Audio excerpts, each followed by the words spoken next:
Informasi lain, saudara, seorang ayah yang menjadi pelaku penyekapan anak kandung di Depok, Jawa Barat terancam hukuman 8 tahun penjara. Pelaku sempat mengancam anaknya dengan senjata tajam. Setelah negosiasi selama 6 jam, tugas akhirnya berhasil menyelamatkan korban penyekapan yang masih berusia 3 tahun. Polisi langsung menahan pelaku yang tak lain adalah ayah kandung korban.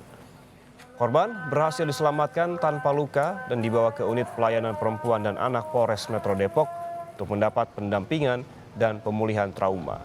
Kapolres Metro Depok Kombes Imron Edwin Siregar mengatakan sebelum melakukan penyekapan pelaku sempat terlibat cekcok dengan tetangganya.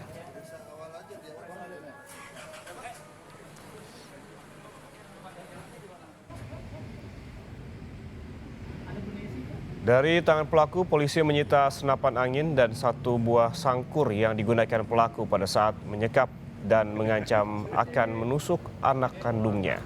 Akibatnya pelaku terjerat pasal 333 KUHP tentang merampas kemerdekaan seseorang dengan ancaman hukuman selama 8 tahun penjara.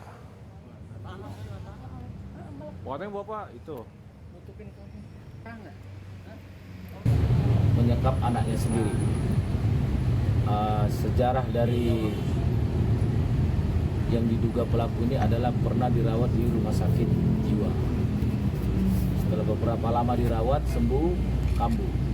Jadi tadi malam, tepatnya jam 10, tanggal 10, itu yang bersangkutan keluar dari rumah marah-marah, kemudian ribut dengan tetangga rumahnya, menjatuhkan motor yang sedang diparkir.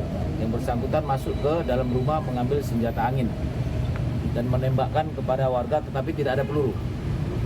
Warga melaporkan kejadian tersebut ke Polsek bersama dengan anggota Polsek datang, yang bersangkutan lari ke dalam kemudian menyandera anaknya sendiri yang berumur 3 tahun.